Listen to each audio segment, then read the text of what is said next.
اعوذ باللہ من الشیطان الرجیم بسم اللہ الرحمن الرحیم.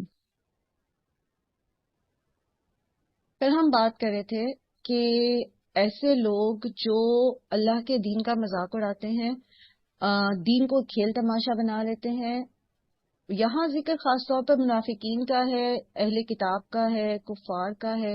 لیکن جنرلی بھی جن لوگوں کا طریقہ کار یہ ہوتا ہے نا، جو دین کو سنجیدہ نہیں لیتے، جو اللہ تعالی کے احکامات کو سنجیدگی سے نہیں لیتے، ایسے لوگوں کے ساتھ دلی دوستی رکھنا، ان کے ساتھ بہت زیادہ وقت گزارنا اور ان کو لائک ان کی پسند ناپسند میں ڈھل جانا، تو یہ انسان کو کی آخرت تباہ کرتا ہے. ٹھیک ہے؟ کیوں؟ کیونکہ ہم نے پہلے بھی اس کو بارہا سیکھا ہے کہ انسان کی جو آنکھیں اور کان ہے نا، یہ جو کچھ سنتے اور دیکھتے ہیں، یہ کھڑکیاں ہوتی ہیں ہمارے دماغ. ٹھیک ہے؟ تو جو کچھ ہماری آنکھیں اور کان دیکھتے ہیں، سنتے ہیں، وہی ہماری سوچ ڈیولپ کرتے ہیں، ہماری تھاٹس کو ڈیولپ کرتے ہیں. اور جو ہماری تھاٹس ہوتی ہیں وہی ہمارے کریکٹر کو بلڈ کرتی ہیں. ٹھیک ہے؟ تو آپ یہ نہیں کہہ سکتے کہ میرا فلاں دوست ہے، میرا بڑا اچھا بیسٹی ہے، بٹ وہ جو ہے وہ نہ وہ نماز پڑھتا ہے، نہ وہ سنجیدہ لیتا ہے، دین کو سنجیدہ لیتا ہے، نہ وہ آخرت کو سنجیدہ لیتا ہے. بس وہ ایک جسے وہ کہتے ہیں نا کہ یالا کائنڈ آف لائف، بس ٹھیک ہے، چلو خیر ہے، موج مستی اور یہ اور وہ. تو ہے میرا وہ بہترین دوست، میں اس کے ساتھ صبح سے شام تک وقت گزارتا ہوں، لیکن میں اپنی نمازوں کی پابندی کرتا ہوں، میں اللہ سے ڈرتا ہوں، اور میں تو آپ یقین کریں کہ وہ اس کے ساتھ وقت گزارنا جو ہے نا، وہ ایک وقت ہی آئے گا کہ انسان جو ہے وہ اس کی بالکل اس کے رنگ میں ڈھل جائے گا. اس پہ ہم بہت دفعہ بات کر چکے ہیں کہ دوستی جو ہے وہ انسان کو کس طرح افیکٹ کرتی ہے، اور اس کی بنیادی وجہ یہی ہے کہ وہ جو کچھ سنتا اور دیکھتا ہے اس کی لا محالہ اس کی سوچ کے اوپر اثر ہوتا ہے، اور جو انسان کی سوچ ہوتی ہے وہی اس کا کردار بن جاتا ہے. رائٹ؟ اس کے بعد ایک اگلی آیت، آیت نمبر 58، اس میں اللہ سبحانہ تعالیٰ فرما رہے ہیں، یہ ایک خاص اس کا کانٹیکسٹ ہے اس آیت کا، جس میں بات کی گئی اذان کے کو مذاق میں اڑانے کی. تو یہ واقعہ جو ہے یہ غزوہ حنین سے واپسی پر پیش آیا تھا، اور غزوہ حنین سے واپسی پر اصل میں حضرت عبداللہ بن جبیر جو تھے نا، ان سے روایت ہے یہ. تو وہ کہتے ہیں کہ جب میں جانے لگا شام کے سفر پر، تو حضرت محظورہ رضی اللہ عنہ، یہ ابو محظورہ ہیں، ابو محظورہ کا اپنا نام جو ہے نا وہ سمرہ بن مغیرہ بن لوزان تھا. تو یہ اولن صرف جسے کہتے ہیں نا اوپر اوپر سے مسلمان ہوئے ہوئے تھے. تو یہ غزوہ حنین سے جب واپس آ رہے تھے، انہوں نے حضرت عبداللہ بن جبیر کو بتایا کہ جب ہم غزوہ حنین سے واپس آ رہے تھے تو راستے میں ایک جگہ ہم رکے، تو نماز کے وقت نبی صلی اللہ علیہ وآلہ وسلم کے مؤذن نے اذان کہی. تو ہم نے اس کا مذاق اڑانا شروع کر دیا، کیونکہ یہ اندر سے تو مسلمان نہیں تھے، ابھی اوپر اوپر سے مسلمان ہوئے تھے. تو آپ صلی اللہ علیہ وآلہ وسلم کے کان میں وہ آوازیں پڑ گئیں. تو آپ کا جو ایک بلاوا لے کر آیا نبی صلی اللہ علیہ وسلم کی طرف سے، ایک سپاہی سمجھ لیجئے کہ آیا، تو انہوں نے اس سپاہی نے آ کے پوچھا تم میں سے سب سے اونچی آواز کس کی ہے. نبی صلی اللہ علیہ وسلم کے پاس گئے تو نبی صلی اللہ علیہ وآلہ وسلم نے پوچھا کہ تم میں سے سب سے اونچی آواز کس کی ہے. تو محظورہ جو تھے ان کی طرف سب نے اشارہ کیا، ابو محظورہ کی طرف. اب ابو معذورہ کہتے ہیں کہ اس وقت نا مجھے سب سے زیادہ ناپسند تھا کہ میں نبی صلی اللہ علیہ وآلہ وسلم کی بات سنوں، یا میں مطلب ان کی ذات اور ان کی جو حکم تھے میرے نزدیک سے زیادہ ناپسندیدہ تھے. نبی صلی اللہ علیہ وآلہ وسلم نے حضرت ابو محذورہ کو مخذورہ ہے، ٹھیک ہے، حضرت ابو مخذورہ کو روک لیا اپنے پاس، باقیوں کو بھیج دیا اور ان سے کہا کہ تم اذان کہو. اب نبی صلی اللہ علیہ وآلہ وسلم ایک ایک جملہ، اب ان کا دل تو نہیں چاہ رہا تھا، لیکن ظاہر ہے یہ اوپر سے مسلمان ہوئے ہوئے تھے تو انکار تو نہیں کر سکتے تھے. تو آپ صلی اللہ علیہ وآلہ وسلم بولتے اور یہ اس کو رپیٹ کرتے. تو ابو مخزورہ کہتے ہیں کہ آم،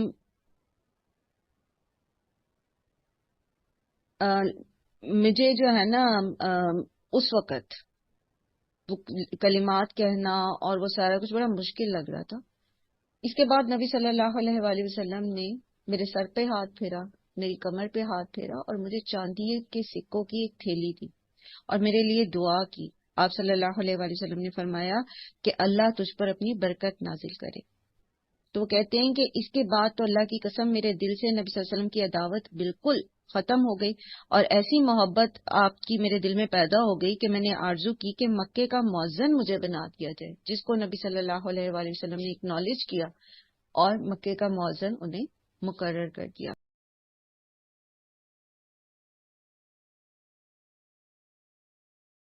اچھا، اس کے بعد حضرت جو ابو مخزورہ ہیں سمرہ بن مغیرہ، یہ آپ صلی اللہ علیہ وآلہ وسلم نے ان کو مکہ میں مؤذن مقرر کر دیا اور یہ آپ صلی اللہ علیہ وسلم کے جو 4 مؤذن تھے ان میں سے ایک تھے اور کافی طویل مدت تک جو ہے وہ اذان کہتے رہے مکہ میں. سو یہ اصل میں اس آیت کا کانٹیکس تھا. اور اس کے علاوہ پہلے ہم اس کو کل ڈسکس کر چکے ہیں کہ اذان جو ہے وہ اس شیطان جو ہے اصل میں اس کو ناپسند ہوتی ہے. شیطان کے بارے میں آتا ہے کہ جب اذان مؤذن کہتا ہے تو وہ بھاگ جاتے ہیں اور اس کے بعد جب نمازی اکٹھے ہو جاتے ہیں مسجد میں، وہ بنا لیتے ہیں، صفے بنا لیتے ہیں، تو وہ پھر آ جاتے ہیں. پھر جب نمازی تکبیر تحریمہ کہتے ہیں وہ پھر بھاگ جاتا ہے. اس کے بعد جب وہ دوبارہ نماز شروع کرتے ہیں تو پھر آ جاتا ہے. ٹھیک ہے. تو جو یہ اللہ اکبر کی صدا ہے نا، یہ شیطان کو بھگاتی. انفیکٹ اللہ کا نام جہاں لیا جاتا ہے، جیسے بسم اللہ کہنا ہے، تو وہاں سے شیاطین بھاگ جاتے ہیں. لیکن یہ کہ ان کا مشن جو ہے اس کو وہ چھوڑتے نہیں، وہ بار بار پلٹ کے پھر آ جاتے ہیں. پھر اللہ تعالیٰ فرماتے ہیں قل یا اہل الکتابی هل تنقمون منا. اب یہ ان کی یہ حرکتیں بتا کر ان کی انفرادی طور پر ان کی جو مسلمانوں کو تنگ کرنے کے لیے جو بھڑاس نکالتے تھے دل سے اپنے دلوں کی، کیونکہ بظاہر تو یہ اعلان نہیں کر سکتے تھے نا، کیونکہ یہ اس حسد میں مبتلا تھے کہ آخری نبی جو ہیں وہ بنی اسرائیل میں سے کیوں نہیں آئے. تو پھر یہ اس طرح کبھی اذان کا مذاق اڑانا، کبھی نبی صلی اللہ علیہ وآلہ وسلم کے لیے رعینا بولنا، کبھی السلام علیکم کہنا، تو اس طرح یہ اپنے گرجز نکالتے تھے نا. تو اس کو بیان کرنے کے بعد اب اللہ تعالیٰ ریزن بتا رہے ہیں، کہہ رہے ہیں، فرما رہے ہیں کہ آپ ان سے کہہ دیجئے کل یا اہل الکتابی، اے اہل کتاب، حل تنقمون، نہیں تم بیر رکھتے، منا ہم سے، الا مگر. اب جیسے ماں جو ہے یا ان جو ہے جب آتا ہے اور اسی جملے کے اندر آگے الا آ جاتا ہے تو وہ نہیں کا معنی دیتا ہے. اسی طرح حل کے بعد اسی جملے میں جب آگے الا آ جاتا ہے تو وہ بھی پھر سوالیہ کی بجائے نہیں کا معنی دیتا ہے. ٹھیک ہے. حل تنقمون منا، کیا نہیں تم بیر رکھتے ہم سے، الا مگر یہ ان کے آمنا باللہ کہ ہمیں مان لائے اللہ پر، وما انزل الینا وما انزل من قبل، اور اس پر جو ہم پر نازل ہوا اور وہ جو ہم سے پہلے نازل ہوا، وان اکثرکم فاسقون، اور بے شک تم میں سے اکثریت جو ہے وہ فاسق ہیں. اصل میں یہ دشمنی کی وجہ ہے، یہ قرآن کریم میں اور جگہ پر بھی آئی ہے، اور صرف اہل کتاب کی نہیں بلکہ مشرکین کی بھی. ان کو سب سے بڑا مسئلہ یہ ہوتا ہے کہ یہ ایک اللہ پر، ایک اللہ کی بات کیوں کرتے، ایک خدا کی بات کیوں کرتے. یعنی کفار کو سب سے زیادہ جو خار ہے وہ توحید سے ہے. ایک اور جگہ آتا ہے نا سورہ بروج میں، وما نقموا منہم الا ان یؤمنوا باللہ العزیز الحمید، کہ نہیں وہ انتقام لیتے یا وہ دشمنی رکھتے، عداوت رکھتے ان سے، مگر یہ کہ صرف اس وجہ سے کہ وہ اللہ العزیز الحمید پر ایمان لے آئے تھے.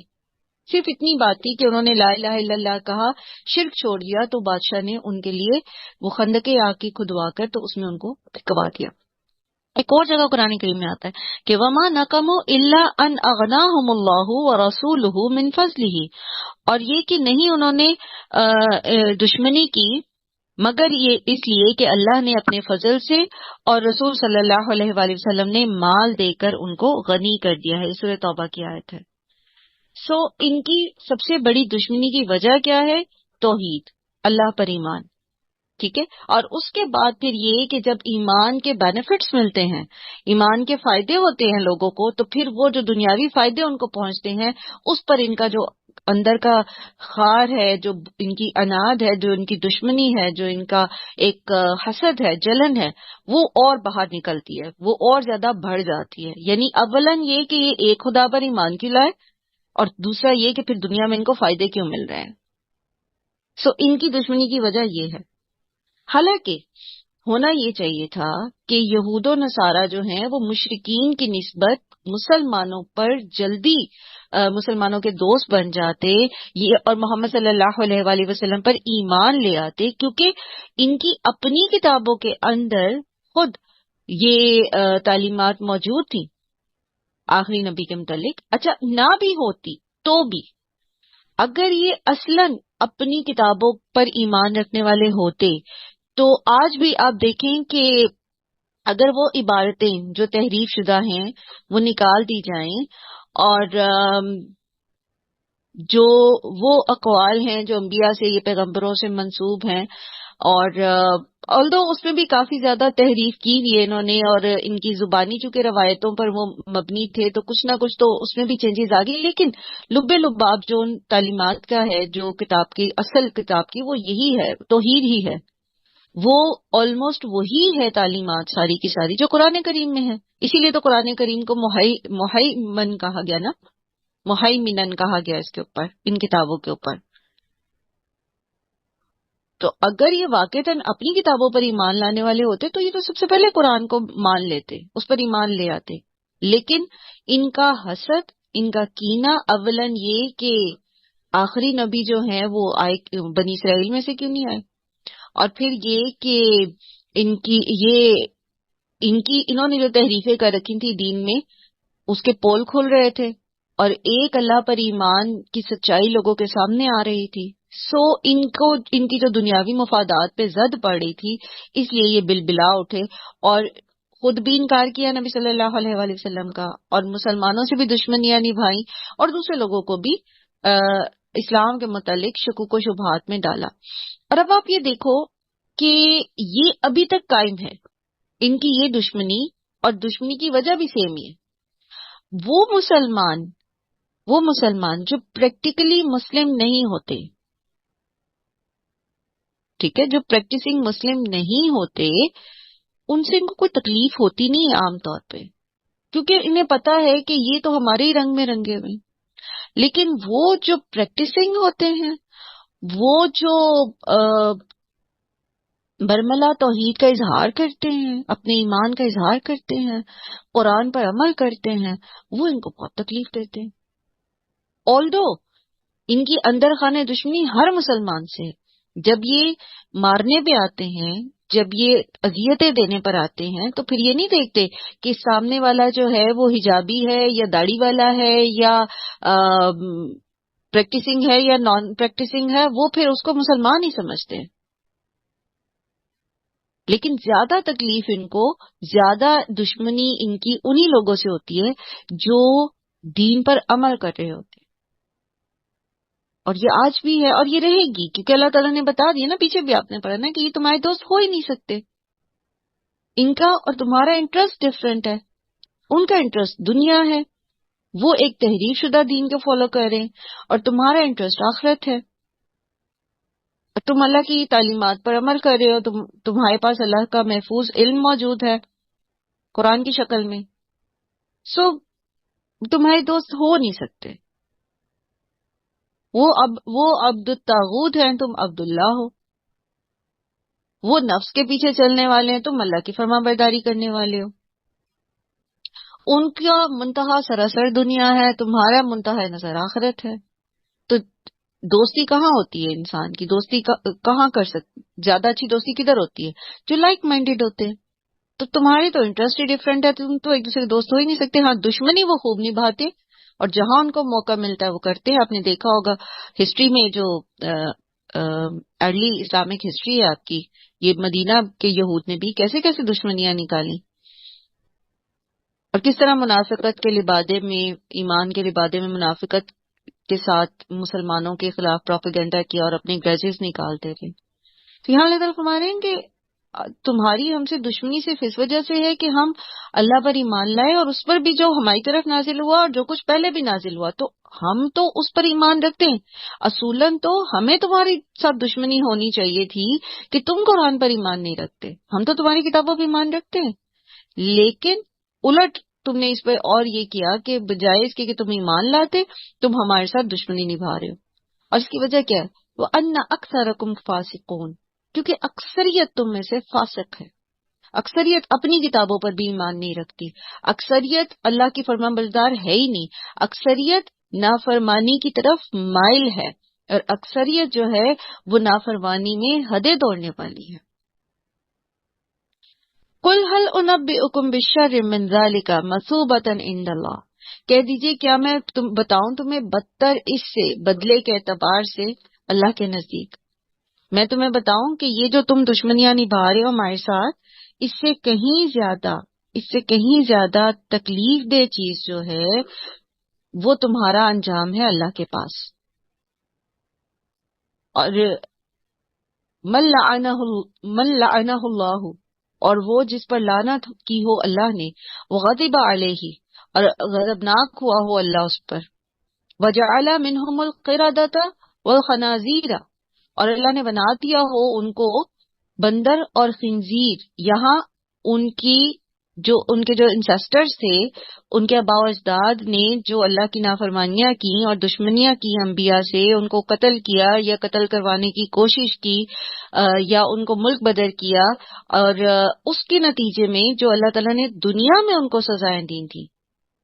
بشر من ذالک مثوبۃ عند اللہ، بدلے کے اعتبار سے اللہ کے نزدیک جو کچھ تمہارے ساتھ آلریڈی ہو چکا ہے، تو اس کی مثال یہاں دی گئی ہے. اس کی مثال سے بتایا جا رہا ہے کہ تمہاری بدعملیوں کی تو کوئی حد ہے ہی نہیں، اور اس پر اتنی ڈھٹائی اور کے ساتھ انبیاء کو تکلیف دینا، ایذا دینا، اللہ کی نافرمانی کرنا، اللہ کی بجائے طاغوت کے ساتھ نافرمان طاقتوں کا فرما بردار بننا، تو اس کی وجہ سے پھر اللہ نے تمہیں بندر اور خنزیر بنایا. نبی صلی اللہ علیہ وآلہ وسلم کی ایک روایت ہے جس میں بخاری اور مسلم کی وہ روایت ہے. تو اللہ تعالیٰ فرماتے ہیں کہ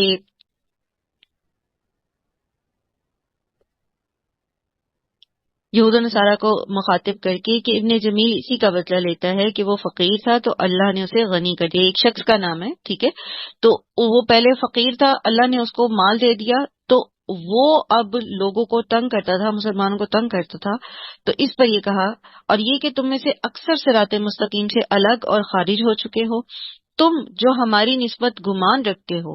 اور میں تمہیں بتاؤں کہ اللہ کے ہاں سے بدلہ پانے میں کون بدتر ہے، اور وہ تم ہو، کیونکہ یہ خصلتیں تم میں ہی پائی جاتی ہیں. یعنی جسے اللہ نے لعنت کی ہو، اپنی رحمت سے دور پھینک دیا ہو، اس پر غضبناک ہوا ہو، اور ایسا جس کے بعد وہ راضی نہیں ہوگا، اور جن میں سے بعض کی صورتیں بگاڑ دی گئی ہوں اور انہیں بندر اور سور بنا دیا گیا ہو. تو جب نبی صلی اللہ علیہ وآلہ وسلم نے یہ بیان کیا تو لوگوں نے پوچھا کہ یہ جو ابھی بندر اور سور موجود ہیں، کیا یہ انہی کی نسل سے ہیں؟ اس پر آپ صلی اللہ علیہ وآلہ وسلم نے فرمایا کہ جس قوم پر اللہ کا ایسا عذاب نازل ہوتا ہے ان کی نسل باقی نہیں بچتی. ان سے پہلے بھی بندر اور سور موجود تھے، یعنی جو اصل جانور ہے نا بندر اور سور، وہ پہلے سے بھی موجود تھے.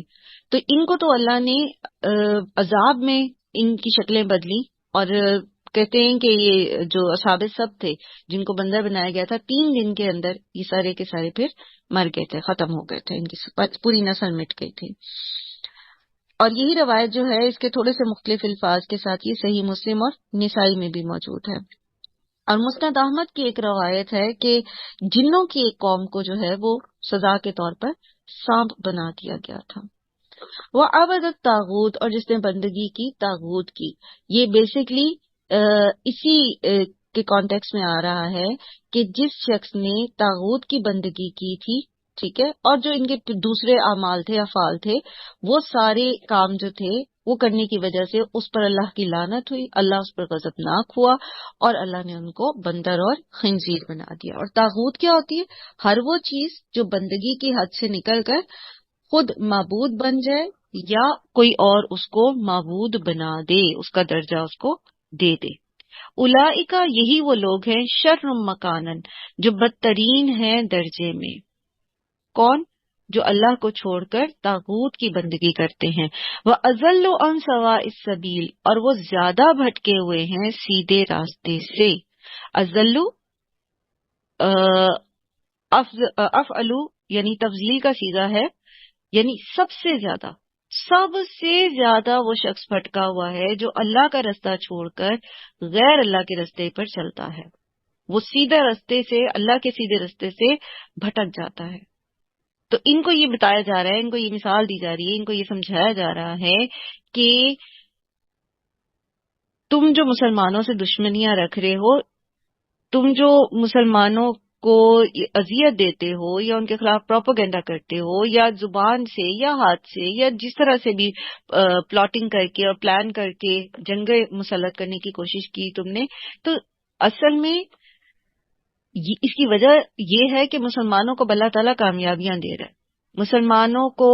مسلمان جو ہیں وہ اللہ پر ایمان رکھتے ہیں، جس کا ریوارڈ ان کو مل رہا ہے۔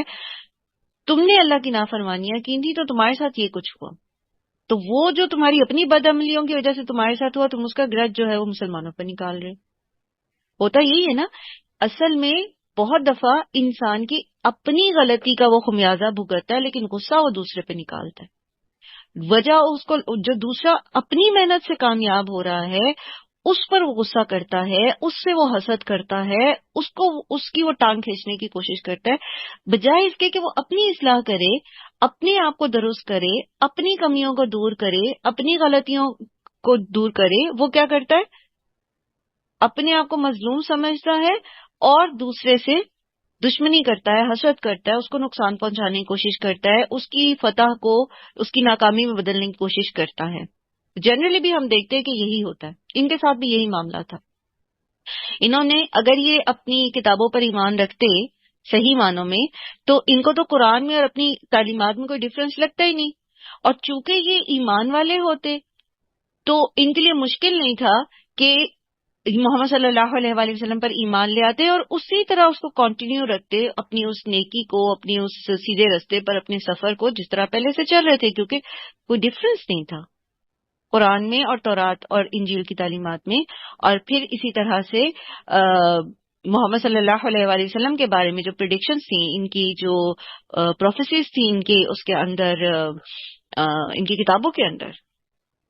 لیکن بات وہی ہے کہ اپنی خامیوں کو نہیں دیکھا، بلکہ نہ ان کو درست کرنے کی کوشش کی، بلکہ مسلمانوں کی ٹانگ کھینچنے کی کوشش کی، ان سے دشمنی کی۔ وَإِذَا جَاءُوكُمْ قَالُوا آمَنَّا اور جب یہ آتے آپ کے پاس، تم لوگوں کے پاس، مسلمانوں کے پاس، کہتے ہیں ہم ایمان لے آئے۔ وَقَدْ دَخَلُوا بِالْكُفْرِ حالانکہ تحقیق وہ کفر کے ساتھ ہی آئے تھے، یعنی ان کے دلوں میں کفر تھا۔ وَهُمْ قَدْ خَرَجُوا بِهِ اور یقیناً وہ نکل کے ساتھ اسی کے، یعنی آئے بھی، مجلس میں بیٹھے بھی، پیچھے بھی ہم نے سنا تھا نا، پڑھا تھا نا، وَسَمَّعُونَ کان لگا کے سنتے ہیں، آتے ہیں، بیٹھتے ہیں، خوب کان لگا کے باتیں سنتے بھی ہیں، لیکن چونکہ اندر کفر ہوتا ہے تو کوئی بات چیز اثر ہی نہیں کرتی ان کے اوپر، اور اسی کفر کے ساتھ وہ وہاں سے چلے جاتے ہیں۔ واللہ عالم بما کانوا یکتمون اور اللہ اس بات کو زیادہ جانتا ہے جو وہ چھپاتے ہیں، یعنی وہ جو اپنا کفر اپنے سینوں میں چھپائے ہوئے ہیں اور اوپر سے مسلمان بنے ہوئے ہیں، تو ان کی منافقت کو اللہ تعالیٰ بہت اچھی طرح جانتے ہیں۔ ایک چیز یاد رکھیں، جب ہم اپنے اندر ایک طلب لے کر قرآن نہیں سنتے، اصلاح کی طلب لے کر قرآن نہیں سنتے، حق کی تلاش میں قرآن نہیں سنتے، ہم اپنے اندر کے تعصب کو ختم کر کے قرآن نہیں سنتے، ہم قرآن کو ہدایت کے لیے نہیں سنتے، تو جس طرح ہم اس مجلس میں بیٹھتے ہیں اسی دل کی حالت کے ساتھ اٹھ کے چلے جاتے ہیں۔ زبردستی کسی کے دل کی اصلاح نہیں ہوتی.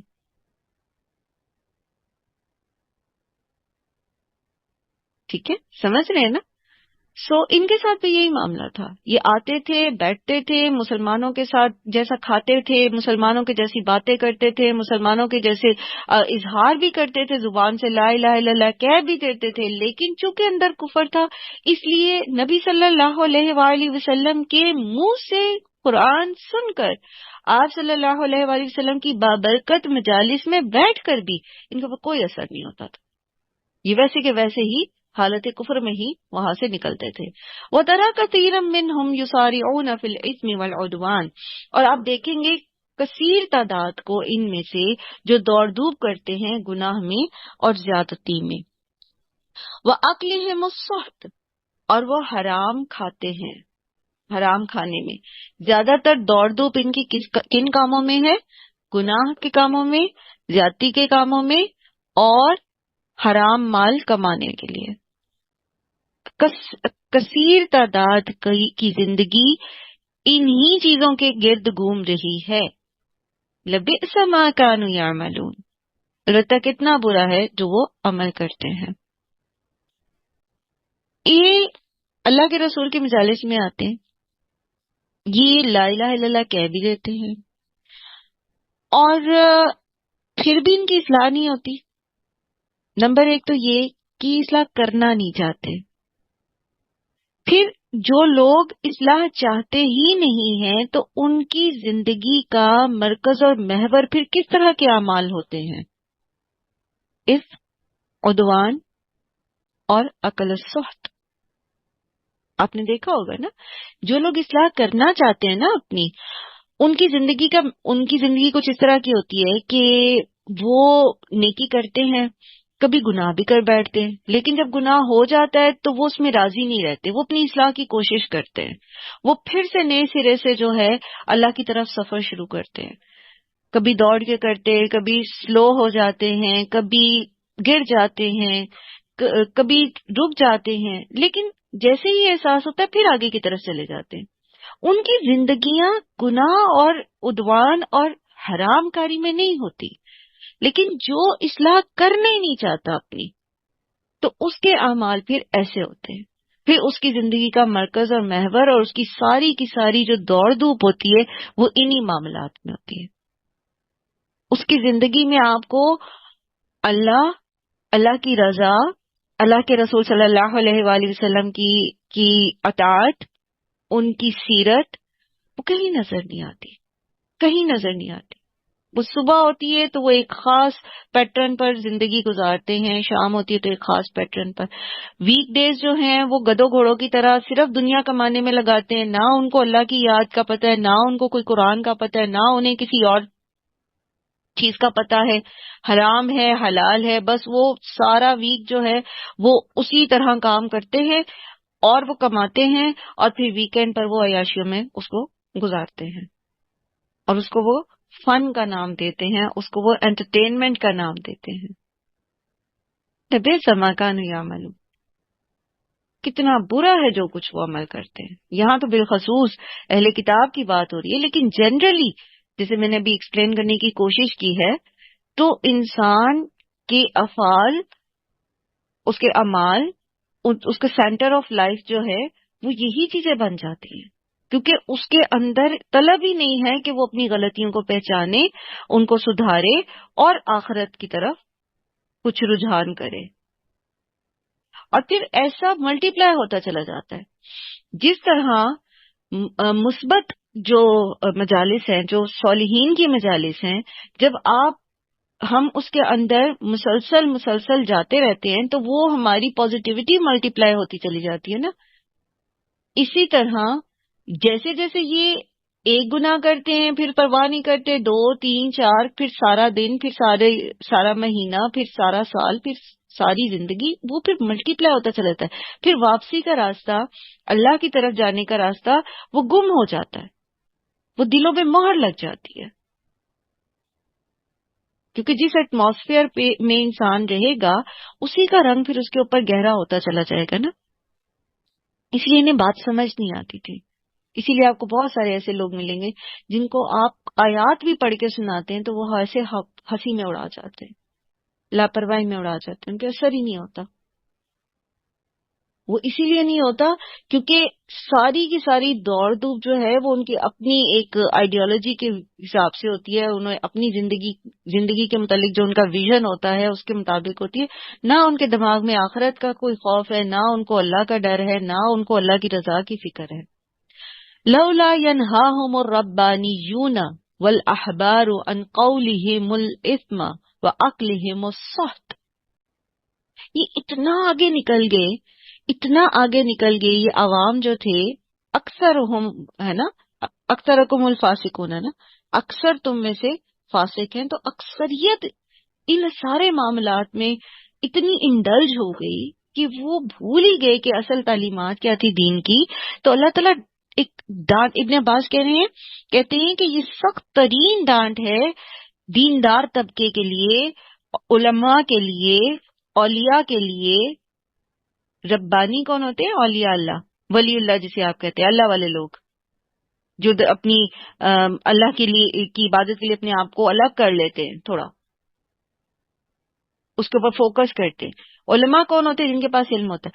تو کیوں نہیں روکا ان کو ربانیین نے، احبار نے، ان کے ان جھوٹی باتوں سے، ان کی حرام کاریوں سے، حرام کھانے سے کیوں نہیں روکا؟ کیوں نہیں روکا؟ کس کا کام تھا ان کو روکنا؟ امر بالمعروف و نہی عن المنکر کس کا کام تھا؟ اسی کا نا، جس کو پتا تھا کہ یہ غلط ہے۔ اور وہ کون ہوتے؟ علماء، اللہ والے لوگ جو خود اللہ کی معرفت حاصل کرتے ہیں، علم حاصل کرتے ہیں، ان کو پتا تھا نا یہ غلط کر رہے ہیں، کیوں نہیں روکا انہوں نے؟ آپ میں سے کوئی بتائے گا کہ اہل کتاب کے علماء اور ربانی جو تھے انہوں نے عوام کو گناہ کرنے سے کیوں نہیں روکا؟ کیا وجہ تھی؟ ہاں جی میم لوگ جب اپنے اپنے فائدے بیچ میں آ جاتے ہیں نا تو وہ صحیح بات جو ہے وہ کنوے کر نہیں سکتے، اور جو کنوے کرتے ہیں وہ لوگ سنتے بھی ہیں تو وہ ان کی باتوں پہ اتنا دھیان نہیں دیتے، وہ یہ دیکھتے ہیں کہ ان کو خود اس کام میں کتنا فائدہ ہے، تو اپنے فائدے نہیں چھوڑتے۔ پتہ ہوتا ہی ہے، اب قرآن پاک کی بھی تعلیمات موجود ہیں، ہر جگہ موجود ہیں، جو لینا چاہے اسے مل جاتی ہیں، جو لینا ہی نہیں چاہتا اسے نہیں ملتی۔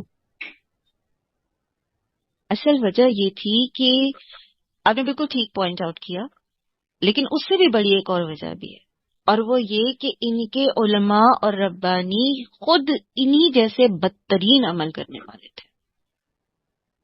کوئی کسی کو کیسے روک سکتا ہے جب وہ خود یہ کچھ کرتا ہو؟ حضرت عیسیٰ کے جو اقتباسات ملتے ہیں نا انجیل میں، بہت صاف اور بہت زبردست قسم کی ڈانٹ ہے اس کے اندر علماء کو۔ ان کا زیادہ خطاب ہی علماء کو ہے، کیونکہ ان کے جو علماء تھے، ان کے جو رہبا تھے، وہی یہ سارے غلط کام کر رہے تھے، وہی لوگوں سے حرام جو ہے وہ اکٹھا کر رہے تھے، لوگوں کا مال حرام طریقے سے کھا لیتے، تو جب وہ خود حرام کھاتے تھے تو وہ دوسروں کیسے منع کرتے؟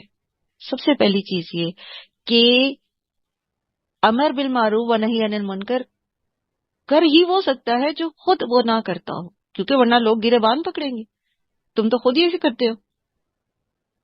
اور پھر یہ کہ جیسے ابھی آسیہ نے مینشن کیا کہ ان کا مفاد جڑا ہوا تھا، یہ لوگوں کو کیسے روکتے ان چیزوں سے؟ ایک تو یہ مفاد تھا کہ کوئی ان کی طرف انگلی نہ اٹھائے، سو یہ خود چونکہ اسی کیچڑ میں تھے تو باقیوں کو بھی انجوائے کرنے دے رہے تھے کہ ٹھیک ہے کرنے دو ان کو، اگر ان کو روکا تو یہ ہماری طرف انگلی اٹھائیں گے، پھر ہماری عیاشیاں ختم ہو جائیں گی۔ اور پھر دوسرا یہ کہ جو یہ لوگوں سے حرام مال سمیٹ رہے تھے اور جو یہ دوسرے طریقے سے ان سے فائدے اٹھا رہے تھے وہ بھی ختم ہو جاتے، جب لوگوں کو صحیح دین پہنچ جاتا، صحیح علم پہنچ جاتا تو ان کی وہ ختم ہو جاتی چیزیں۔ اور یہاں اسی لیے شدید قسم کی ڈانٹ ہے علماء کے لیے اور رہبا کے لیے کہ کیوں نہیں روکا۔ انداز دیکھیں نا خطاب کا، لولا ينهاهم الربانيون والاحبار عن قولهم الاثم واكلهم السحت، جن کا کام تھا ان کو روکنا۔ اب آج کے دور میں چلیں کوئی خود تو برا نہیں کرتا، اور وہ روکنا بھی چاہتا ہے، اس کے باوجود کیا چیز حائل ہو جاتی ہے بیچ میں روکنے سے؟ کیا چیز آ جاتی ہے بیچ میں؟ اگر میں ان کو اس چیز سے روکوں گا، یہ میرا کیمپ چھوڑ کے دوسرے کیمپ میں چلے جائیں گے، میری فین فالوئنگ کم ہو جائے گی، سو وہی بیان دو جو سب کو پسند آئے۔ اگر میں ان کو روکوں گا اس سے تو لوگ میرے دشمن بن جائیں گے۔ اگر میں حکمرانوں کو روکوں گا یا میں کسی کو برائی سے روکوں گا تو وہ میرے دشمن بن جائیں گے۔ جب سے علماء کے اندر وہن آیا ہے، یعنی حکومتوں کا روب ان کے اوپر آ گیا ہے، تب سے خرابیاں بڑھنا شروع ہو گئی۔ وہ ہمارے ہی علماء تھے جو حکمرانوں کے سامنے ڈٹ کے کھڑے ہو جاتے تھے اور کہتے تھے کہ یہ غلط ہے، آپ کی یہ پالیسی غلط ہے، آپ یہ جو رائج کر رہے ہو تعلیمات یہ غلط ہیں۔ وہ ایک ایک دو دو لوگ ہی ہوتے تھے، لیکن جب وہ سامنے آتے تھے، حالانکہ اس وقت تو کوئی سوشل میڈیا بھی نہیں ہوتا تھا، کوئی مین سٹریم میڈیا نہیں ہوتا تھا، لیکن جب وہ آواز اٹھاتے تھے تو آواز عوام الناس تک پہنچتی تھی اور خرابی وہیں رک جاتی تھی، جس کی ایک بڑی بہترین مثال ہے قرآن کے مخلوق ہونے کا فتنہ جب اٹھا ہے مامون الرشید کے دور میں، تو حضرت امام احمد بن حنبل نے کتنے کوڑے کھائے، کتنی زیادہ تک سزائیں برداشت کی، اتنے زیادہ ان کو کوڑے مارے گئے کہ اخیر عمر میں ان کے لمس جو تھے وہ ڈھیلے پڑ گئے تھے، جوڑ جو تھے نا ان کے پٹھے، انہوں نے کام چھوڑ دیا تھا۔ آسان ہوتا ہے یہ سزائیں؟ اور آپ کے اپنے یہ پاکستان کی ہسٹری میں ایسے علماء آپ کو ملتے ہیں جنہوں نے ختم نبوت کے لیے جانیں دی۔ جب یہ قادیانیوں کو جو ہے وہ نان مسلم نہیں ماننا چاہ رہا تھا، ان کو مسلمان ہی قرار دیا جا رہا تھا، تو ان کو نان مسلم قرار دینے کے لیے ختم نبوت کی جو تحریک چلی ہے اس کے اندر بہت سارے لوگوں نے جانے دی، بہت سارے لوگ کھڑے ہو گئے حکومت کے سامنے، یہاں تک کہ مجبور ہو گئی حکومت قادیانیوں کو کافر قرار دینے پر، نان مسلم قرار دینے پر۔ لیکن جب سے علماء نے یہ فریضہ چھوڑا ہے، جب سے علماء اپنے اپنے سیف اس کے اندر، اپنے اپنے کمفرٹ زون کے اندر چلے گئے ہیں، تو بے شک وہ قرآن پڑھا رہے ہیں، بے شک وہ باقی کام بھی کریں، لیکن جب وہ اس پہ آ کر حکومت کے سامنے بیان نہیں دیتے، بتاتے نہیں ہیں صحیح اور غلط کی، تو عوام الناس اسی طرح سے جو ہے وہ اسی رو میں بہتی جا رہی ہے، بلکہ آگے بڑھتی جا رہی ہے گناہوں میں۔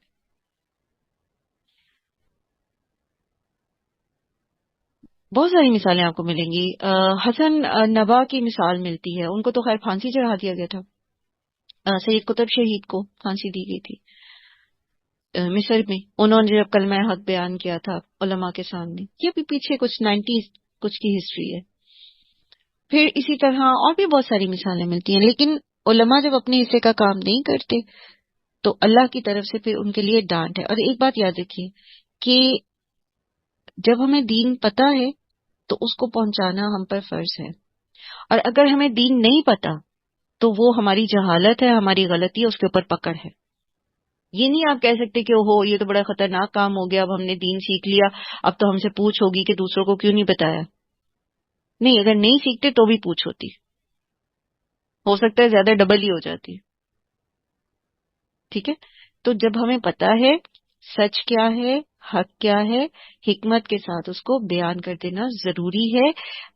یہ ہمارے اوپر لائبلٹی ہے، یہ ہماری ذمہ داری ہے، حکمت کے ساتھ بیان کریں۔ پورے قرآن میں نبی صلی اللہ علیہ وآلہ وسلم کو جو تعلیمات اللہ تعالیٰ نے دی ہیں لوگوں کو وعظ اور نصیحت کی، تو اس میں حکمت کے ساتھ ہے، موعظۃ حسنہ، قولا سدیدا، قولا بلیغا، اور پھر وجاہدہم بہ جہادا کبیرا۔ اس قرآن کے ذریعے لوگوں کو ہدایت کی طرف لے کر آئیں، قرآن کے ساتھ لوگوں کو جوڑیں۔ ہماری باتیں اتنی اثر نہیں کرتی لوگوں پر جتنا قرآن اثر کرتا ہے، اور لوگوں کے لیے دعائیں کریں، بہت ساری دعائیں کریں کہ اللہ تعالیٰ لوگوں کے دل دین کے لیے کھول دیں، خاص طور پر جو آپ کے اپنے پیارے ہیں، جو آپ کے اپنے گھر سے ہیں، جو آپ کے اپنے خاندان والے ہیں، وہ اگر دین سے دور ہے، بہت دعائیں کریں ان کے لیے، بہت زیادہ. آپ ہماری کیسی محبت ہو سکتی ہے کسی سے اگر ہم خود تو سیدھے راستے پہ چل رہے ہیں اور ہمارا کوئی پیارا شرک میں مبتلا ہے، ہمارا کوئی پیارا جو ہے وہ اللہ کی نافرمانیاں کر رہا ہے، تو یہ کیسی محبت ہے کہ ہم اس کو آگ میں دھکیل رہے ہیں، جا رہے، ہم دیکھ رہے ہیں کہ وہ آگ میں کود رہا ہے اور ہم اس کو بچا نہیں رہے.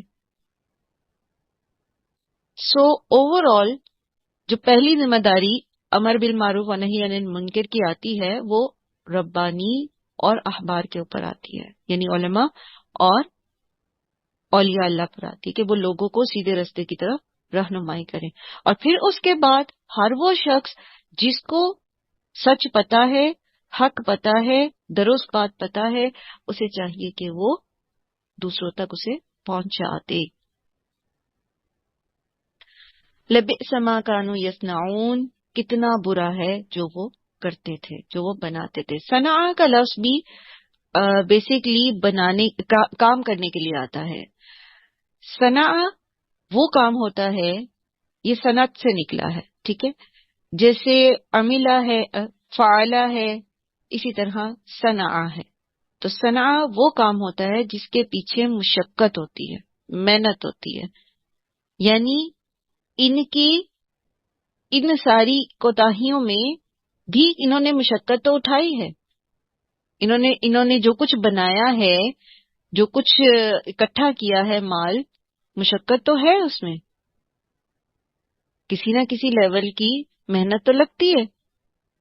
کتنا برا ہے جو کچھ یہ جمع کریں، جو کچھ یہ بنا رہے ہیں، جس کام میں یہ اپنی جان لگا رہے ہیں، اپنی صحت لگا رہے ہیں. وقالت الیہود ید اللہ مغلولہ، اور کہا یہود نے کہ اللہ کا ہاتھ بندھا ہوا ہے. یہ عربی کا محاورہ ہے. ہاتھ بندھا ہونے کا مطلب ہوتا ہے بخیل ہونا. کہتے ہیں کہ ایک یہودی تھا جس کا نام نفحاس تھا، ٹھیک ہے، نفحاس، زواد کے اینڈ پہ زواد آ رہا ہے. اور بعض کہتے ہیں کہ شماس بن قیس تھا، بعض کہتے ہیں کہ دونوں نے یہ بات کہی تھی، ٹھیک ہے. اور یہی وہ جو فنحاس تھا یہودی، اسی نے ایک اور جگہ بھی کہا تھا کہ اللہ فقیر ہے اور ہم غنی ہیں. تو ان کی اس بات پر حضرت ابو بکر نے اس کو خوب مارا تھا، خوب پیٹا تھا. اور یہ کیوں ایسے کہتے تھے؟ کیونکہ ان کی اپنی بدعمالیوں کی وجہ سے ایک طویل عرصہ گزر چکا تھا کہ اللہ کی رحمت کے دروازے ان کے اوپر بند تھے. بجائے اس کے کہ یہ اپنی اصلاح کرتے، بجائے اس کے کہ یہ اپنی مطلب ان بدعملیوں سے باز آتے تاکہ اللہ تعالیٰ ان کے اوپر رحمتیں کرتا، یہ کیا کہتے تھے کہ نعوذ باللہ اللہ تو بخیل ہو گیا ہے، جو ان کے لیے کچھ بھی اب جو ہے وہ ان کو نہیں مل رہا، کچھ بھی ان کے اوپر جو ہے وہ فضل نہیں ہو رہا، نعوذ باللہ. تو وہی بات آ جاتی ہے پھر کہ بجائے اس کے کہ انسان اپنی غلطی دیکھے، اپنی کوتاہی دیکھے، اپنی اصلاح کرے، اپنے اعمال کو درست کرے تاکہ جن بدعملیوں کی وجہ سے اس کو مصیبتیں بھگتنی پڑ رہی ہیں وہ دور ہوں مصیبتیں، بجائے اس کے کہ وہ اصلاح کرے، وہ اللہ ہی کو مورد الزام ٹھہرانا شروع کر دیتا ہے. اور یہ معاملہ جو ہے یہ صرف یہود کے ساتھ نہیں ہے، یہ اکثر دیکھیں ہوتا ہے. ایسے لوگ جو دین سے دور ہوتے ہیں، جب ان کے اوپر کوئی مصائب آتے ہیں تو وہ یہ نہیں دیکھتے کہ کیوں آ رہے ہیں، وہ کیسی باتیں کرتے ہیں، نعوذ باللہ. جیسے اگر کسی کے گھر بیماری ہے اور بیماری بڑھتی جا رہی ہے تو لوگ کیا کہتے ہیں، لو جی بیماری کو تو ہمارے ہی گھر ملا، یا اللہ کو ہمیں بھی نظر آئے. یہ کسی کا کوئی جوان کوئی فوت ہو جاتا ہے تو اسی طرح کی باتیں کرتے ہیں لوگ، نعوذ باللہ. سنی ہوں گی آپ نے بھی، اس طرح کی باتیں سنی ہوں گی.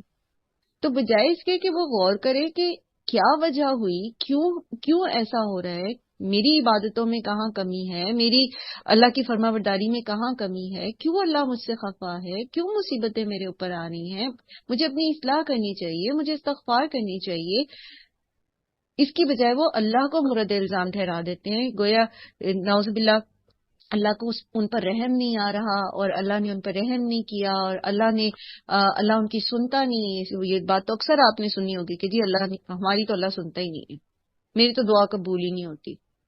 سنی ہے نا باتیں. تو بجائے اس کے کہ بندہ اپنی غلطی کوتاہی کو دیکھے، وہ اللہ کو مورد الزام ٹھہراتا ہے، جیسے شیطان نے کیا تھا۔ شیطان ہی کا طریقہ ہے نا یہ۔ کیا کہا تھا اس نے کہ جس طرح تو نے مجھے بھٹکایا ہے میں ابن آدم کو بھٹکاؤں گا۔ اللہ نے بھٹکایا تھا ابلیس کو، یا وہ خود بھٹکا تھا؟ اس کی اپنی غلطی تھی، لیکن اس نے مورد الزام کس کو ٹھہرایا؟ اللہ کو۔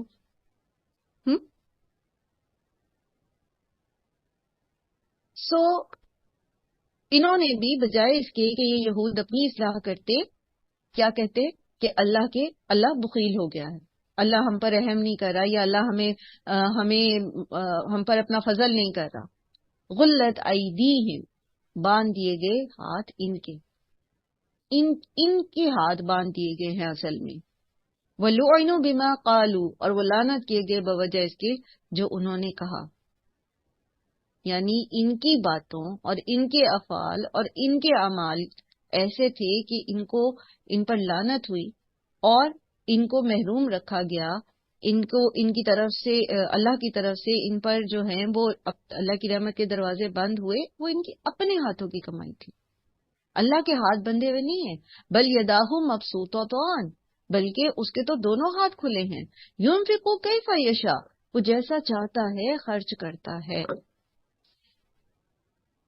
ایک اور وجہ تھی ان کی یہ سب کہنے کی، اور وہ یہ تھا کہ معاہدہ تھا مسلمانوں نے جو میثاق مدینہ کیا تھا، جب مدینہ میں آئے تھے نبی صلی اللہ علیہ وآلہ وسلم، تو اس میں یہود کے ساتھ یہ بھی معاہدہ تھا کہ جب بھی کوئی انویڈر ہوگا، کوئی جنگ مسلط کی جائے گی مدینہ پر، تو یہود اس کے اندر مالی طور پر پارٹیسپیٹ کریں گے، یعنی جہاں فدیہ دینے کی ضرورت ہوگی، جہاں قیدی چھڑانے کے لیے یا جنگ میں جو سامان وغیرہ کے لیے ضرورت ہوگی جنگی، اس کے لیے ڈپٹیشن کے لیے، تو اس میں یہود مالی طور پر شامل ہوں گے۔ سو اس پر انہوں نے یہ کہا کہ نعوذ باللہ اللہ بخیل ہے یا اللہ فقیر ہے، ہم غنی ہیں جو ہم سے یہ باتیں کی جا رہی ہیں، ہم سے مانگا جا رہا ہے۔ تو یہ بھی اس کا کانٹیکسٹ جو ہے وہ بتایا جاتا ہے۔ تو اللہ تعالیٰ ہمارے ہیں بل یداہ مبسوطتان، بلکہ اللہ کے تو دونوں ہاتھ کھلے ہوئے ہیں۔ ينفق کیف یشاء، وہ جیسا چاہتا ہے خرچ کرتا ہے۔ وَلَيَزِيدَنَّ كَثِيرًا مِّنْهُمْ، البتہ وہ ضرور زیادہ کرے گا کثیر تعداد کو ان میں سے، ما انزل الیک من ربک طغیانا وکفرا، جو کچھ نازل کیا گیا ہے آپ کی طرف، آپ کے رب کی طرف سے، سرکشی میں اور کفر میں، یعنی جو کچھ اللہ تعالیٰ نے آپ کی جانب اتارا ہے ان میں سے اکثر لوگ جو ہیں وہ سرکشی اور کفر میں بڑھ جائیں گے۔ جو احکامات اللہ تعالیٰ نے دیے ہیں، جیسے کہ یہاں پر ان کو انفاق کا حکم دیا جا رہا تھا اللہ کی راہ میں، تو بجائے اس کے کہ یہ انفاق کرتے، خرچ کرتے اللہ کی راہ میں، یہ مزید سرکشی اور کفر میں بڑھ گئے اور ایسی باتیں کرنے لگے۔ تو پہلے بھی ہم نے پڑھا نا، قرآن جو ہے اس کے ذریعے ہدایت بھی ملتی ہے لوگوں کو، اور قرآن ہی کے ذریعے بہت سارے لوگ جو ہیں وہ بھٹک بھی جاتے ہیں۔ کیسے بھٹک جاتے ہیں؟ کیوں بھٹک جاتے ہیں؟ کیونکہ ان کے اپنے جو دل کی مٹی ہوتی ہے وہ خراب ہوتی ہے۔ قرآن کی مثال یا اللہ کے دین کی مثال بارش سے دی گئی ہے۔ بارش جب برستی ہے تو ایک ہی پانی ہوتا ہے، جب وہ زرخیز مٹی پہ کو پانی پہنچتا ہے تو وہاں پر پھل پھول اگتے ہیں، اور جب وہ کسی شور زدہ زمین کے اوپر بارش کا وہ پانی برستا ہے تو اس زمین کا شور، اس کی سلامتی اور اس کی جو تھوڑ ہے وہ اور بڑھ جاتا ہے۔ تو زمین دل کی مٹی پہ ڈیپینڈ کرتا ہے، قرآن ویسا ہی اثر کرتا ہے اس پر جیسے ہمارے دل کی مٹی ہوتی ہے، جیسا ہمارا انر ہوتا ہے۔ تو ان کو ان کی یہ جو باتیں تھیں، ان کے جو یہ اعمال تھے، ایسا نہیں ہے کہ اللہ تعالیٰ نعوذ باللہ ان کو دینا، اللہ کے پاس ہے نہیں تو ان کو نہیں دیا، اللہ کے پاس تو بہت ہے، اس کے تو خزانے ایسے ہیں کہ اللہ ہی جانتا ہے کہ وہ کتنے ہیں، اللہ کے علاوہ تو کسی کو پتہ بھی نہیں، اور اس کے خزانے ایسے ہیں۔ اس کی مثال ایک حدیث قدسی میں ملتی ہے کہ اگر تمام جن و انس اول و آخر ایک میدان میں جمع ہو جائیں اور وہ اپنی اللہ سے اپنی کوئی حاجت طلب کریں اور دیر اینڈ دین اللہ تعالیٰ ان سب کو وہ ساری حاجات عطا کر دیں، تب بھی اللہ تعالیٰ کے جو خزانے ہیں اس میں اتنی بھی کمی نہیں آتی. جتنا سوئی کو ڈبویا جائے سمندر میں تو اس سوئی کے ساتھ کوئی پانی لگا رہ جاتا ہے، سمندر کے مقابلے میں سوئی کے ساتھ پانی جو لگا رہ جائے گا، جو ایک قطرہ بھی نہیں بناتا، تو اتنی بھی کمی نہیں آتی. ایسے ہیں اللہ کے پاس خزانے. لیکن مسئلہ یہ ہے کہ ان کے اپنے دلوں کی مٹی گندی ہے، ان کے اپنے دل شور زدہ ہیں، ان کے اپنے دلوں میں بچڑا بسا ہوا ہے، ان کے اپنے دل خراب ہیں. اس لیے ان کو کوئی بھی بات آپ بتا دیں یہ اس کا الٹ ہی کریں گے، یہ مزید سرکشی اور کفر میں بڑھ جائیں گے. وَأَلْقَيْنَا بَيْنَهُمْ، اور ڈال دی ہم نے ان کے درمیان العداوت، عداوت والبغضاء اور بغض الی یوم القیامت، قیامت کے دن تک، قیامت کے دن تک ان کے دلوں میں بغض اور عداوت ڈال دی گئی ہے. عیسائیوں کے بارے میں بھی یہ آتا ہے نا، ہم نے پیچھے پڑھا کہ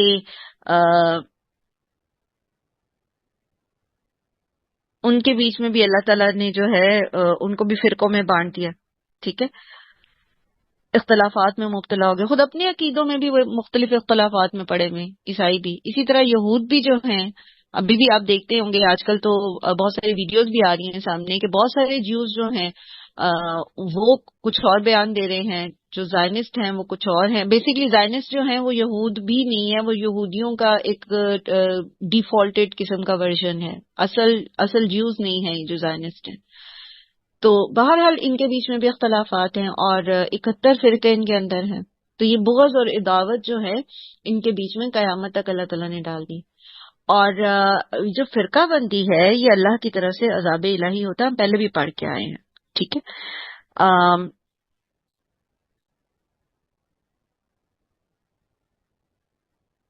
جب اللہ تعالیٰ کسی کو گروہوں میں بانٹ دیتا ہے تو اس کا سب سے بڑا جو نقصان ہوتا ہے وہ یہ ہوتا ہے کہ دشمن کے پاس وہ ہلکے ہو جاتے ہیں. بڑی آپ نے بچپن سے پڑھتے ہیں نا اتفاق میں برکت ہے والی کہانی. تو لوگوں کے بیچ میں پھوٹ پڑ جانا، لوگوں کا فرقہ فرقہ ہو جانا ان کو دشمن کے پاس ہلکا کر دیتا ہے. پھر دشمن ان کے اوپر چڑھائی کرتا ہے، دشمن ان کی آپس کی لڑائیوں کے فائدے اٹھاتا ہے. اور میرا خیال ہے آج کے دور میں اس کو ایکسپلین کرنے کی ضرورت نہیں ہے کہ یہ کتنا بڑا عذاب ہے اللہ تعالیٰ کا، کتنا بڑا عذاب ہے. اتنا بڑا عذاب ہے کہ آپ دین کو نافذ بھی کرنا چاہیں نا تو آپ اس میں بھی اکٹھے نہیں ہو سکتے. یعنی گروہ بندی جو ہے وہ اتنی زیادہ لوگوں کے دلوں میں بس جاتی ہے کہ وہ کسی ایک جگہ پر بھی اجتماعی فائدے کے لیے اکٹھے نہیں ہوتے. تو جب وہ اکٹھے نہیں ہوتے تو دشمن اس کا فائدہ اٹھاتے. کلما اوقدو، اور جب کبھی بھی انہوں نے بھڑکائی، نارن آگ، للحربی جنگ کے لیے، جب کبھی بھی وہ جنگ کی پلاننگ کرتے، جنگ کی آگ بھڑکاتے، اطفأها اللہ، بجھا دیا اللہ نے اس کو. انہوں نے دیکھیں جو غزوہ احزاب ہے، غزوہ خندق، کس قدر پلاٹنگ کی انہوں نے، کس طرح کے تمام مشرکین قبائل کو اکٹھا کر دیا تھا. اور حالات ایسے تھے کہ سورہ احزاب میں اس کی ایکسپلینیشن آتی ہے نا کہ دل جو تھے وہ حلق میں اٹکے ہوئے تھے. اس قدر دشمن کا غلبہ تھا، اس قدر خوف تھا، سخت سردی، اور چاروں طرف سے دشمنوں نے گھیرا ہوا تھا. لیکن کیا ہوا؟ جنگ ہوئی نہیں. اللہ تعالیٰ نے ایسی آندھیاں بھیجی کہ مشرکین کے قبائل کے جو لشکر تھے، جو ان کے خیمے تھے، وہ سب الٹ گئے. جنگ ہی نہیں ہوئی. ہر دفعہ جب بھی انہوں نے کوشش کی اللہ تعالیٰ نے اس جنگ کو بجھا دیا، اس میں مسلمانوں کو فتح دی. وَيَسْعَوْنَ فِي الْأَرْضِ فَسَادًا، اور وہ دوڑ دھوپ کرتے ہیں زمین میں فساد کی. لوگوں کو مسلمانوں کے خلاف اکٹھا کرتے ہیں، لوگوں کو مدینے پر چڑھائی کی دعوت دیتے ہیں. یہود و نصارہ، ان میں وہ سورہ توبہ میں آپ تفصیل سے پڑھیں گے ابو عامر راہب کے بارے میں کہ ابو عامر راہب جو تھا یہ پہلے مشرک تھا، پھر یہ عیسائی ہو گیا تھا. پھر جب نبی صلی اللہ علیہ وآلہ وسلم مدینہ میں آئے تو اس نے یہ مدینہ چھوڑ کے چلا گیا تھا. لیکن پھر اس نے وہ مسجد زرار بنوائی، اور پھر سب سے زیادہ ایکٹیو یہ تھا غزوہ احزاب میں لشکروں کو اکٹھا کرنے میں، مشرکین کو اکٹھا کرنے میں. اور پھر اس نے بعد میں مسجد ضرار بھی بنوائی جب نبی صلی اللہ علیہ وسلم غزوہ تبوک کے اس میں جا رہے تھے جنگی مہم پر، تو پیچھے سے اس کا ارادہ تھا کہ یہ مزید کو جو ہے وہ اس طرح کی مسلمانوں کے لیے مشکلات جو ہے وہ کھڑی کر سکے. تو یسعون فی الارض فسادا، یہ دوڑ دھوپ کرتے زمین میں فساد کے لیے. واللہ لا یحب المفسدین، اللہ کو تو مفسد پسند ہی نہیں. یہ سمجھتے کہ یہ اللہ کے چہیتے ہیں، اللہ کو تو فساد کرنے والے لوگ پسند ہی نہیں. وَلَوْ أَنَّ أَهْلَ الْكِتَابِ آمَنُوا وَاتَّقَوْا، اور اگر اہل کتاب ایمان لاتے اور تقوی اختیار کرتے، لَكَفَّرْنَا عَنْهُمْ سَيِّئَاتِهِمْ، البتہ ہم دور کر دیتے ان سے ان کی برائیوں کو، وَلَأَدْخَلَنَّهُمْ، اور ہم ضرور داخل کر دیتے ان کو جنات النعیم، نعمتوں والے باغوں میں. اگر اہل کتاب ایمان لے آتے، تقوی اختیار کرتے، تو ہم ان سے ان کی برائیوں کے اثرات، یہ جو پیچھے ہم نے پڑھا نا کہ ان کی اپنے ہاتھوں کی کمائی تھی، مصیبتیں ان کے اوپر اتر رہی تھیں، تو اللہ فرماتے کہ وہ ایمان لے آتے، اللہ کا تقوی اختیار کرتے، تو ہم ان سے ان کی برائیوں کو دور کر دیتے، انہیں ضرور نعمتوں بری جنتوں میں داخل کرتے. تو بات دراصل یہ ہے کہ اصل ایمان اور پرہیزگاری جو ہے یہی مقصد حیات ہے. جب انسان کے اندر یہ دو چیزیں یعنی ایمان اور ایمان کے ساتھ پھر تقوی اللہ کا آ جاتا ہے، تو پھر اللہ کی طرف سے اس کے لیے انعامات کی بارشیں ہوتی ہیں. پھر اللہ کی طرف سے اس کے برے اعمال جو ہیں ان کے اثرات بھی دور کر دیے جاتے ہیں. تو صرف اپنی خواہشات یا اپنی امانی کے بیس پر تو کوئی نہیں کامیابی حاصل کر سکتا، اس کے لیے ایمان لانا پڑتا ہے، اس کے لیے تقوی اختیار کرنا پڑتا ہے. اور آگے اللہ تعالیٰ بتا رہے ہیں کہ اچھا یہاں ایمان کی بات جو ہو رہی ہے نا، ان کے اپنی، چونکہ ان کی اپنے اعمال کی بات ہو رہی تھی نا، تو ان کی اپنی کتابوں پر ایمان کی بات ہو رہی ہے ابھی. یعنی اگر یہ اپنی کتابوں پر بھی ایمان لاتے درست طریقے سے جیسا کہ ایمان لانے کا حق تھا، لیکن یہ تو ان پر بھی ایمان نہیں لاتے تھے نا، انہوں نے تو اس میں بھی تحریفیں کر دی تھی. اللہ تعالیٰ فرمانے وَلَوْ أَنَّهُمْ أَقَامُوا التَّوْرَاةَ وَالْإِنْجِيلَ، اور اگر بے شک وہ قائم کرتے تورات کو اور انجیل کو، وَمَا أُنزِلَ إِلَيْهِمْ مِنْ رَبِّهِمْ، اور جو بھی اللہ نے ان کی طرف ان کے رب نے نازل کیا، لَأَكَلُوا، البتہ وہ کھاتے، مِنْ فَوْقِهِمْ اپنے اوپر سے، وَمِنْ تَحْتِ أَرْجُلِهِمْ اور اپنے پاؤں کے نیچے سے، مِنْهُمْ أُمَّةٌ مقتصدہ، ان میں ایک گروہ جو ہے وہ میانہ رو ہے، وَكَثِيرٌ مِّنْهُمْ سَاءَ مَا يَعْمَلُونَ، اور بہت سے لوگ ان میں سے جو ہیں بہت ہی برے عمل کرنے والے ہیں. یہاں ایک چیز جو ہمیں سمجھ آتی ہے وہ یہ آتی ہے کہ دنیا میں انسان کو اتار کر جو اس کو مقصد حیات دیا گیا ہے وہ یہ ہے کہ وہ اللہ کی فرما برداری میں زندگی گزارے. ٹھیک ہے، جب انسان اللہ کے تقوی کے ساتھ زندگی گزارتا ہے تو اللہ تعالیٰ اس کو ایسے نہیں چھوڑ دیتا، بلکہ کیا ہوتا ہے، وَلَوْ أَنَّهُمْ أَقَامُوا التَّوْرَاةَ وَالْإِنْجِيلَ، اگر وہ تورات اور انجیل کو نافذ کرتے، قائم کرتے، اس کے مطابق اپنی زندگیاں گزارتے، وما انزل الیہم، اور جو کچھ بھی ان پر نازل کیا گیا اللہ کی طرف سے، من ربہم، ان کے رب کی طرف سے، لأکلوا من فوقہم ومن تحت ارجلہم، زمین سے بھی خزانے اگتے ان کے لیے، آسمان بھی ان کے اوپر خزانے برساتا. جس سے ایک اور جگہ آتا ہے قرآن کریم میں، وَلَوْ أَنَّ أَهْلَ الْقُرَىٰ آمَنُوا وَاتَّقُوا، اگر اہل قرآ بستی والے ایمان لاتے اور تقوی اختیار کرتے، لَفَتَحْنَا عَلَيْهِمْ بَرَكَاتٍ مِّنَ السَّمَاءِ وَالْأَرْضِ، ہم آسمان اور زمین سے برکتوں کے دروازے ان کے لیے کھول دیتے. لیکن ہوا کیا؟ ہوا یہ کہ ظہر الفساد فی البر والبحر بما کسبت ایدی الناس، بجائے اس کے کہ یہ تقوی اختیار کرتے تو اللہ کی رحمتیں برکتیں سمیٹتے، انہوں نے اپنے ہاتھوں سے بر اور بحر میں فساد برپا کر دیا. اپنے ہاتھوں کی کمائی ہے جو یہ مصیبتیں ان پر آ رہی ہیں. قرآن کریم میں بارہا یہ موضوع آتا ہے، اگر آپ تقوی اختیار کرو، اگر آپ اللہ کی فرما برداری کرو. اگر آپ دین کو نافذ کرو، اگر آپ قرآن کے ذریعے اپنی زندگیاں گزارو، اللہ تعالیٰ آپ کو وہاں سے دے گا جہاں سے آپ کو گمان بھی نہیں ہے، جہاں سے آپ تصور بھی نہیں کر سکتے تھے کہ آپ کے لیے رزق آ سکتا ہے، آپ کی مشکلیں دور ہو سکتی ہیں، آپ کے لیے مدد آ سکتی ہے، آپ کے وہم و گمان میں بھی نہیں. جیسے ایک اور جگہ آتا ہے نا سورہ طلاق میں، سورہ طلاق آیت نمبر 2، ہاں 2 اور 3 میں آتا ہے نا کہ وَمَن يَتَّقِ اللَّهَ يَجْعَل لَّهُ مَخْرَجًا وَيَرْزُقْهُ مِنْ حَيْثُ لَا يَحْتَسِبُ وَمَن يَتَوَكَّلْ عَلَى اللَّهِ فَهُوَ حَسْبُهُ إِنَّ اللَّهَ بَالِغُ أَمْرِهِ قَدْ جَعَلَ اللَّهُ لِكُلِّ شَيْءٍ قَدْرًا. پھر بات وہی ہے نا کہ ہمارے اپنے ہاتھوں کی کمائی ہے کہ ہمیں مصیبتیں پڑی ہوئی ہیں، ہمارے پاس جو ہے وہ امن نہیں ہے، ہمارے پاس شارٹیج ہے، نعمتیں کم ہو گئی ہیں، رزق کی کمی ہو رہی ہے، یا دیگر مصائب ہم پر آ رہے ہیں، بیماری ہے، یہ کچھ اور ہے. اللہ کا تو وعدہ یہ ہے کہ تم تقوی اختیار کرو، تمہیں اللہ وہاں سے دے گا جہاں سے تمہیں گمان بھی نہیں ہوگا.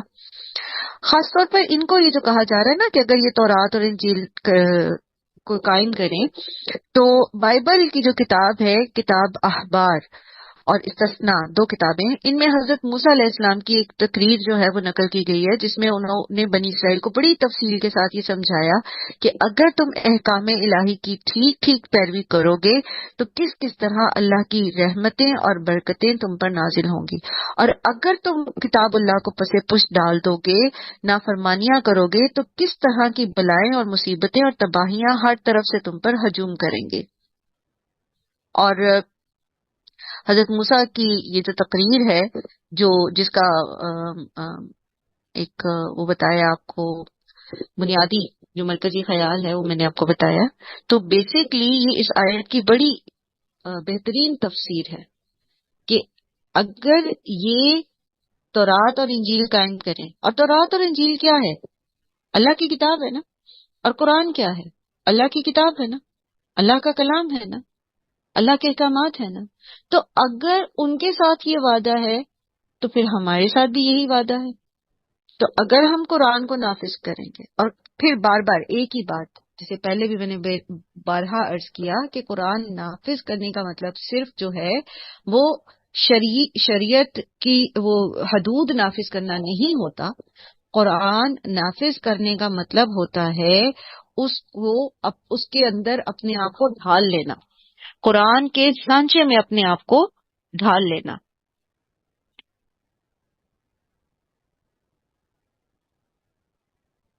ٹھیک ہے، سو جب ہم اپنے آپ کو قرآن کے سانچے میں ڈھال لیں گے، اللہ کے احکامات کے مطابق اس کے فرما بردار بندے بن جائیں گے، تو پھر یہ سارے انعامات جو ہیں وہ ہمارے لیے.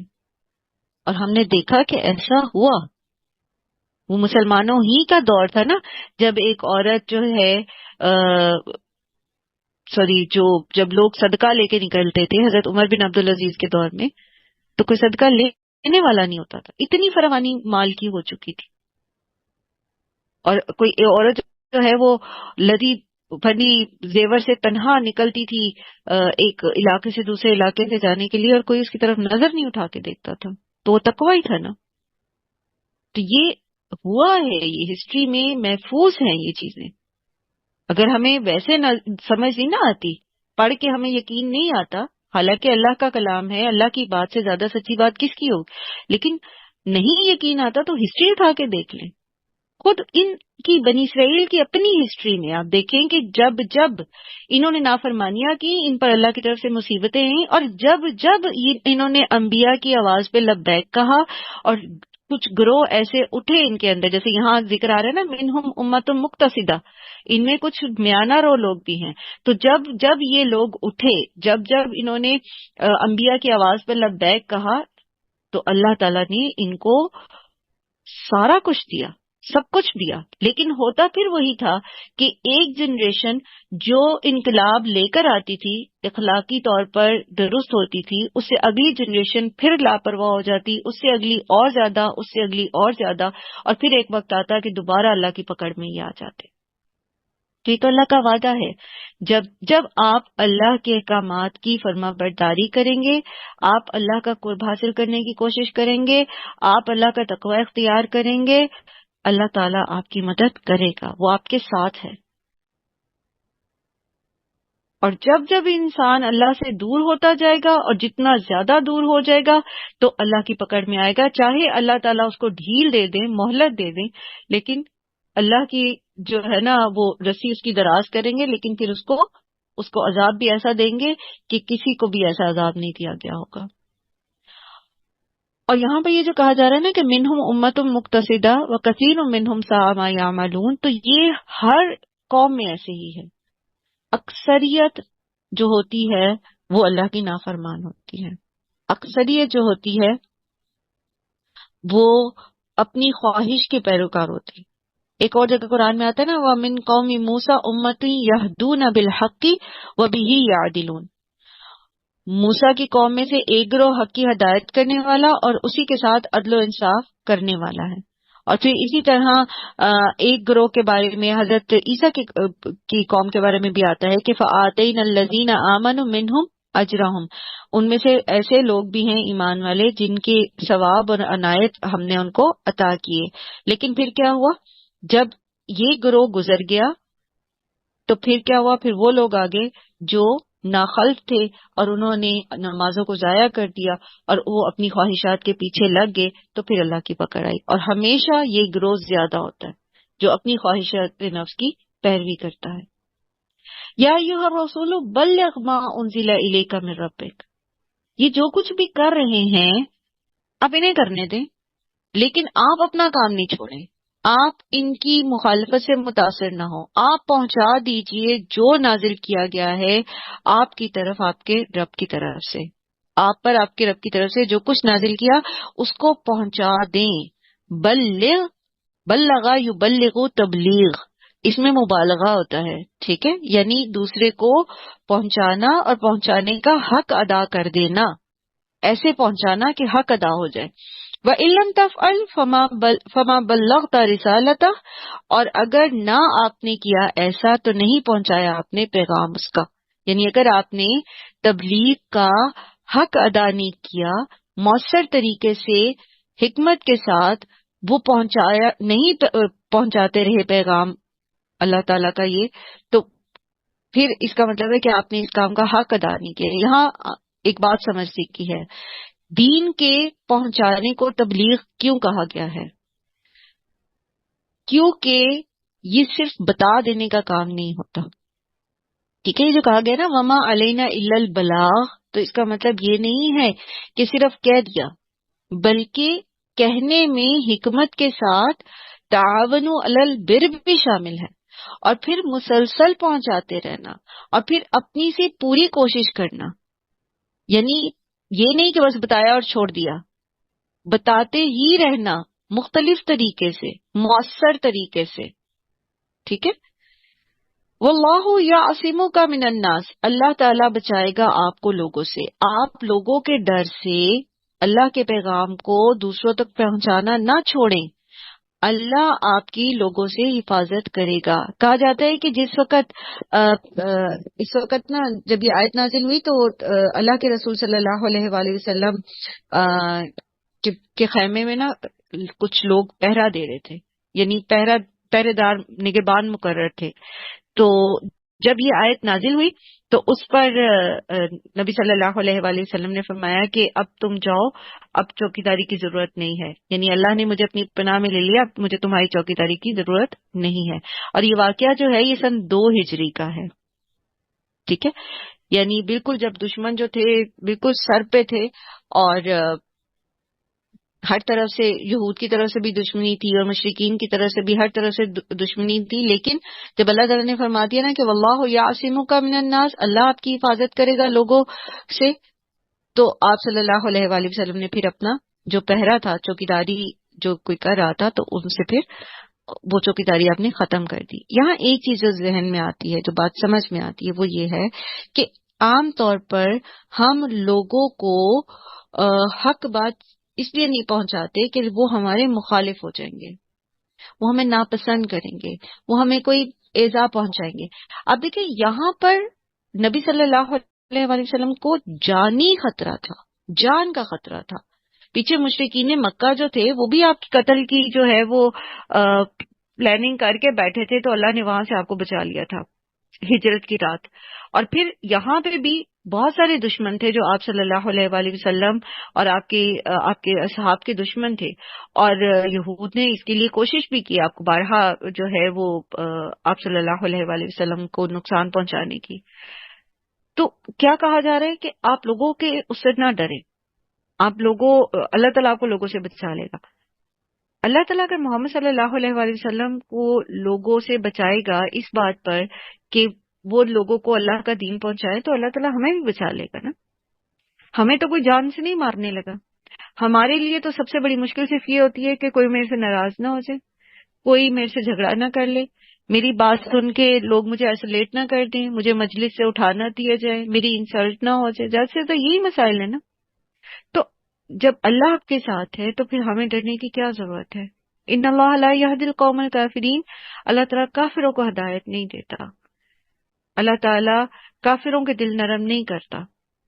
آپ کام پہنچاتے، آپ کا کام ہے اللہ کا دین پہنچانا. اور کیسے پہنچانا؟ بہترین طریقے سے پہنچانا، اس کا ابلاغ کرنا. اور ہدایت کس کو ملے گی؟ یہ اللہ تعالیٰ کے ذمہ ہے. اور جو کافر ہے، جو ہدایت لینے نہیں چاہتا، اس کو اللہ تعالیٰ زبردستی ہدایت نہیں دیتے. یعنی دونوں چیزیں اس میں ہمیں سمجھ آ رہی ہیں. ایک تو یہ کہ ہمارا کام یہ ہے کہ ہم سچی بات دوسروں تک پہنچائیں، ٹھیک ہے. پھر یہ کہ اس معاملے میں ہم لوگوں کی مخالفت سے نہ ڈریں اور ابلاغ کریں، یعنی پہنچاتے رہیں. پھر بھی ہمارے پہنچانے سے کسی کو ہدایت نہیں ملے گی، ہدایت اسی کو ملے گی جو ہدایت لینا چاہتا ہے. ہاں یہ ہے کہ ہمارے پہنچانے سے ہو سکتا ہے کسی کا دل نرم ہو جائے، کسی کے اندر جو ایمان کی کوئی باقی تھی، اندر اس کے شوق تھا، وہ دوبارہ سے جاگ جائے. لیکن جو خود نہیں ہدایت کی طرف آنا چاہتا، اس کو اللہ تعالیٰ ہدایت نہیں دیتے. ان اللہ لا یہدی القوم الکافرین. اور لوگوں تک دین کیسے پہنچایا جائے، اس کے لیے حکمت ضروری ہے. اس کے لیے کچھ چیزیں ہمیں سیکھنی پڑتی ہیں. سیکھنی کیسے پڑتی ہیں؟ یعنی کمیونیکیشن سکلز آنی چاہیے آپ کو بات کرنی آنی چاہیے، آپ کے پاس ووکیبلری ہونی چاہیے، آپ کا مطالعہ ہونا چاہیے، آپ کو اچھے الفاظ کا چناؤ آنا چاہیے.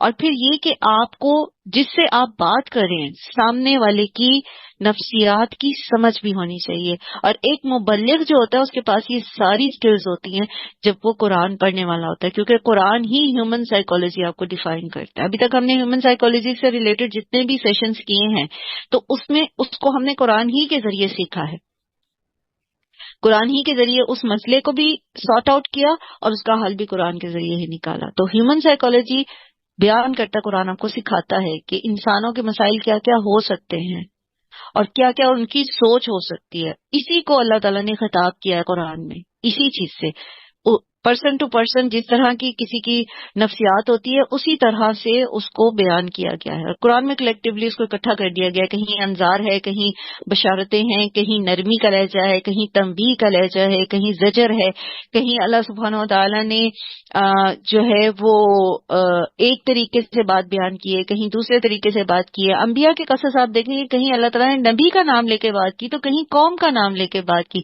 کہیں بستی کا نام لے کے بات کی، کہیں کسی کا نام لے کے بات نہیں کی، کہیں کسی کا نام لے کے بات کی. تو یہ ساری چیزیں جو ہیں یہی ہے اصل میں ہمیں ابلاغ کی حکمت سکھاتی ہیں، یہی چیزیں ہمیں سکھاتی ہے. اس کے ساتھ اگر آپ کا مطالعہ ہو پچھلی اقوام کے بارے میں، سیرت کے بارے میں، صحابہ اکرام کی زندگیوں کے بارے میں، تو آپ پھر اچھے طریقے سے دین کو پہنچا سکتے ہیں. تو اپنا فرض سمجھتے ہوئے، جس طرح ہمارا فرض ہے نا کہ ہم نماز پڑھیں، ہمارا فرض ہے کہ ہم رمضان کے روزے رکھیں، ہمارا فرض ہے کہ ہم اپنی اصلاح کریں، تو ہمارا یہ بھی فریضہ ہے کہ ہم دوسروں تک دین پہنچائیں. تو فرض سمجھتے ہوئے اپنے مطالعے کو وسیع کریں، سیکھیں. ٹھیک ہے، جتنی اسکلز آپ سیکھیں گے کمیونیکیشن سے ریلیٹڈ، لینگویج سے ریلیٹڈ، سائیکالوجی سے ریلیٹڈ، لوگوں کی نفسیات سے ریلیٹڈ، لوگوں کے مسائل سے ریلیٹڈ، جتنا بھی کچھ آپ سیکھیں گے اور پیچھے آپ کا موٹیویشن ہوگا کہ میں اللہ کا دین اچھے طریقے سے لوگوں تک پہنچا سکوں، تو یہ سب آپ